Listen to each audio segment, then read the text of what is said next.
Hey guys, what's up everyone? Welcome or welcome back again to another video tutorial lesson from the Apex Predator Billiards Training Club. My name is Apex Selenio, your aspiring professional pool player and pool instructor straight out of the small island of Jamaica. Now in today's lesson, I'm going to be walking you through two very interesting racks that I had encountered a few months ago. And in this lesson, it's going to show up a lot of maturity and discipline that have ingrained in my game. A lot more work is to be done in my game, but it has shown a lot of growth in my game here. So we're going to be starting off with the break, and then I'm going to be walking you through who the opponent is and the occasion of this particular rack here. So starting off there with that beautiful break shot, in my opinion, I feel like it was a strong break off. Definitely hit that head ball squarely, got nice spread on the ball. And of course, you can see here that we are playing 10 ball there. Do not forget to hit the subscribe button, guys. Turn on your post notification bell to be notified whenever I post. Leave a like if you find that the knowledge provided to you here is in fact valuable. And of course, continue to look out for more videos of my progress and growth in the game. Now, the young man that I'm actually playing with is a very young amateur player that started playing the game seriously about a year and a half ago. And one thing that I respect about this very young amateur player here is that he's very disciplined. He's a big pool fanatic. He watches a lot of pool. And as you can see, just by that decision that he has made there, he has actually put himself in a position that, you know, a professional would put themselves in. Now, I believe why he pushed the ball here, and as I'm saying here, guys, is that we are having fun. This is just one of those evenings where all the pool players in my community come out and we're shooting some games, and you know, we're testing each other to see who is the more dominant player. Obviously, I'm the more dominant player in terms of experience, in terms of knowledge. But one thing that I like about this young man, he's very competitive and he tries to apply what he learns. So he has put himself into a position here where he's pushed the cue ball, pardon me, into a jump shot. Now, for his level and in my opinion, I believe that this was an unwise decision, because I think he's very in love with the aspect of, you know, the aspect of the game where you jump the cue ball. But considering that he's playing with the skill level that I have, that would have been an unwise decision, and it proved just as that there, a very unwise decision to push himself into a jump shot. Now, as I said, guys, the reason why he did it was simply because he wanted to jump the ball, and I kind of felt like he also overruled the shot as well, because I think most likely his aim was mainly to leave me with a shot on the one, but he accidentally overruled the ball. And of course, I'm going to play the percentages. Of course, I know his skill level, so I know what he's able to do and how he's going to execute it here. Now, I decided to start off here with ball in hand. And as you can see at the bottom of the screen there, guys, you'll see a clock that's running. And that clock is a clock that I'm using to monitor the time, the management of my shot clock, because this is something that I struggle with when I'm in tournaments. I tend to move a hair faster than I'm supposed to whenever I'm in tournaments. So I really want to take the time here to assess myself in terms of my decision making here. Now, what I found interesting about this rack is that it showed up 4 main things that I've been working on for the past couple of years, and it has really showed itself in this particular rack here. Now you'll see where I am actually deciphering what position that I want on the 2, and this rack is a tricky rack more than how it appears to be, because of course I have to be testing where I want the cue ball. I don't want to have the cue ball doing too much than what it has to do here. So I decided to play a stun shot with a little bit of angle to stun in between the 4 ball and the 5 ball there, because I wanted to leave myself comfortably on the 2 to get back onto the 3. Now, as I said, guys, the rack is very tricky. It just looks like an easy layout. And I also have to take accountability of the fact that I actually made this rack a hair harder than it was supposed to be. But during the process here, guys, as I was shooting this rack, I actually wanted to just work on 4 main things. And these 4 main things, as I said, guys, are things that I've ingrained in my game, and it has really given me a lot of consistent results over the past year. Number 1, if you noticed, on every single shot, I'm going through a precise and consistent pre-shot routine. Of course, I'm finding the line of my shot, I'm deciding what position I need, I'm planning my route, I'm visualizing the route, then I'm executing. If you notice, on every shot in both of these racks, I never go down and shoot a shot unless I am absolutely sure where I want my cue ball. Now, of course, this is a lesson that I know that you guys know, but a lot of players, a lot of amateur level players, even intermediate level players, when they're playing, they play based off a vibe, they play based off feeling, they play based off experience. And if you'll notice that a professional player never executes a shot unless they know exactly what they're planning to do. Now, as I said, guys, I did find it quite interesting that I made this rack a little bit harder. I kind of felt like I overthink the game maybe by a couple percentages. I could have played the rack maybe a little bit tricky, a little bit easier. I would love for you guys to share your thoughts about what you think that I could have done. Did you think that I run the rack the correct way?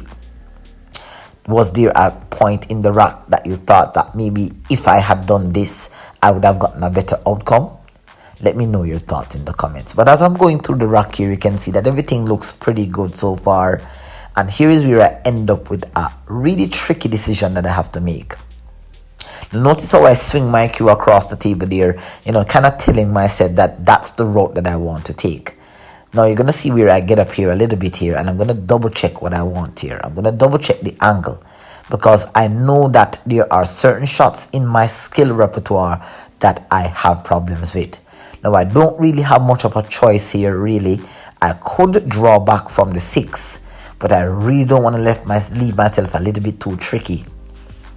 And one of the things that I've learned over the years while I have been practicing and watching a lot of pool videos and lessons is one of the things that Mike Massey said is that do not try to play for position when you already have position. Now, of course, the position of the cue ball is exactly where I wanted the cue ball to be. But then when I got down on the shot, it looked a little bit tricky. And so here, what I'm trying to do is I may be trying to use a little bit of inside spin here, and you can see I got down, still feeling a little bit uncomfortable because I've missed shots like these in the past where I tried to use excessive amount of side spin. It tends to overcut or undercut the ball, and I just make a mess. So I really wanted to make this shot here, but in between I changed my decision and I decided here to draw the cue ball back down towards the bottom half of the table. Let's have a look at the replay. It's a really nice delivery, very nice fundamentals, but guess what? I forgot to apply the side spin. Again, I do have a little bit of fear when it comes to applying side spin, because sometimes I undercompensate for the throw or sometimes I overcompensate for the throw. And a lot of the times I've lost many racks simply because of that very reason. So that is something that I've always been aware of, especially over the past year and a half. I've really been dialing down on a lot of different subtle areas in my game. Now, this is another situation that came up in this rack where I could have actually made the cut on the 8, and I'm almost certain, guys, that if you guys were playing in this particular rack or you were in this position, you may be questioning why is it that you did not go for the cut shot apex. Now, I'm at least I try to be a very precise player, and if I know that I'm going to play a shot and I'm not going to get position, at least absolute position, I'm going to play safe. And that's what I tried to do there. Now, I didn't execute the save how I wanted to, because initially I wanted to come off the second cushion and come in behind the 9. But I was stretching, and then again I was a little bit disappointed at the fact that I didn't get position. So another thing that I actually learned is most times when you have a shot that you're not 100% sure about, you need to be very decisive before you get down and shoot. Now my opponent can actually see enough of the 8 here to pocket it. Now remember, he's a young amateur player, so guys, please do not judge him based on what you're seeing. He literally watches me whenever I'm practicing. I believe he has said to me on multiple occasions that he respects my game. He emulates the way how I play, and I believe that he's trying to become a better player. He's one of the more, I would say that he's one of the more rounded amateur level players that tries to play the game just like the pros. Obviously, he's not at the pro level by any means necessary, or anywhere close to the pro level, but he does try his very best to learn the game. And you can see just by the few shots that you see him playing here on the table, he has very good fundamentals.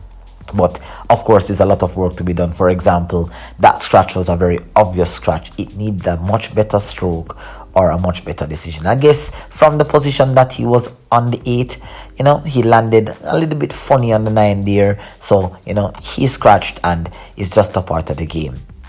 Again, guys, when I'm doing these things, guys, these are not things that I'm doing to highlight the skill level of my opponent, but it's just to show how much my game has improved and the things that I have learned. Now, here, look at this positional play here. This is a beautiful position. It was pinpoint, precise, accurate. When I tell you that this particular shot is something that I learned from Niels Fine. Niels Fine taught me about controlling the inside angle of the table.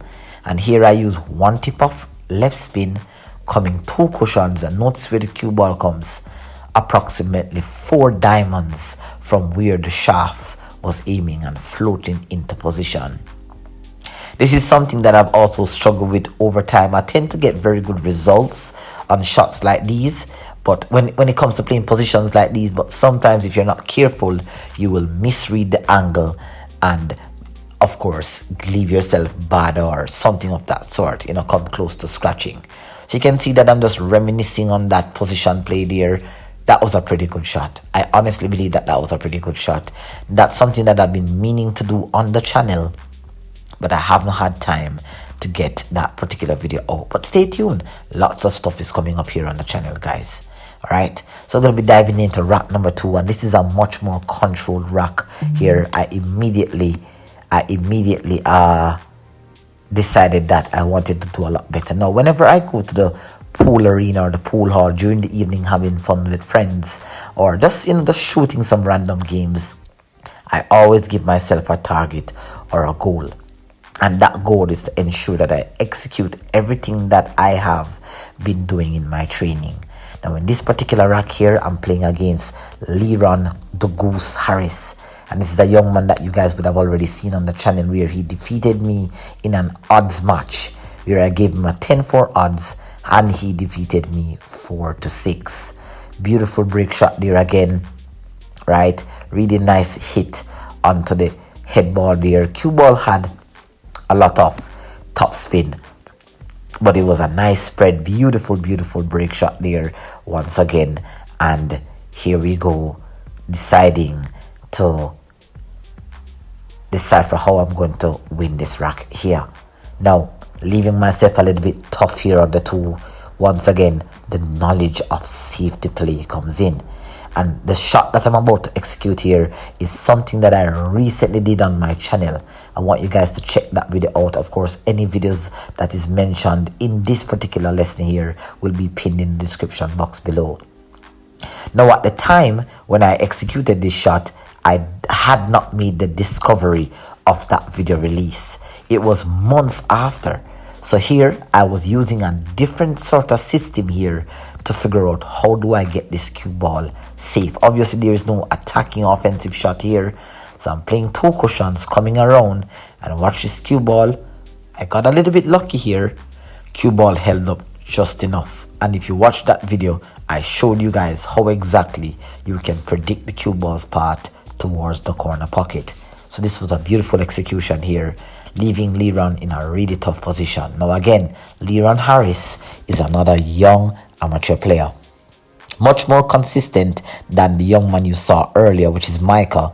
Liran is a slightly stronger player, much more consistent, a lot braver. All right, he's a player that really goes out to tournaments. He actually practices as well, right? He does what he needs to do. But of course, as I said, guys, I am the more experienced player in this arena. So a lot of the times I use these young players as opportunities for me to practice and to really get, fine tune all these things that I do. I try to use these matches, these little games that I play in the evenings to really put myself under the gun. All right. So again here, ball in hand, good safety shot there, leaving my opponent with a tough position and extracting a ball in hand. Now here, notice how precise I try to run this rock. Stop shot there, beautiful shot, leaving an angle here on the 3 to get back on the 4. Once again, a lot of the times, if you guys are watching professional pool, you'll realize that as you're watching this rock, you may be able to say to yourself, this is an easy rock, Apex. I know you can run it. Anyone can run this rock. But a lot of the times, I've lost many rocks because I've taken many shots for granted. For example, here I have this 3 ball that I have to play position on the 4. Now, the right shot here is to pocket the 3 and come off 2 cushions. Just allow the cue ball to run a little bit. Because if you try to roll it or try to use any side spin, you may end up hooking yourself or leaving yourself tricky. Now, none of the balls are in trouble at the moment. And there you can see I actually just rolled that shot. And fortunately there, I got a nice touch under the 5, leaving it into the pocket. It wasn't in trouble in the first place. It was pretty good. But I landed fortuitously here on the 4. Really, really nice shot there. I was a little bit lucky, but, luck is a part of the game here. Again, if you notice how I'm moving around the table, guys, I'm planning everything. Everything that I do is very much calculated. So I know what angle I need. I know what position route I'm going to play. Notice there I'm visualizing that I need to come in between the 7 and the 6. So if you notice that all the shots that I've played so far in rack 1 and in rack 2 here, you'll realize that everything that I do is with absolute calculation. Now I did fall a little bit short again, went into the 6, messed the rack up here. But again, this is where you find that you need as much knowledge in this game as possible, because things like this is going to happen. Now I want you to have a look at this safety play that I'm going to execute here. This is something that I've seen a lot of the pros do, and the pros plays these shots far better than I have. But I did execute this shot with absolute precision here, just with a little bit of inside spin and draw. I wanted to hook it onto the 7. Nice shot there. Let's have a look at the replay. Stroke it with inside spin draw, and that inside spin check the cue ball off the side rail and gets it behind the 7. Once again, this is the second safety shot that I played on Liran.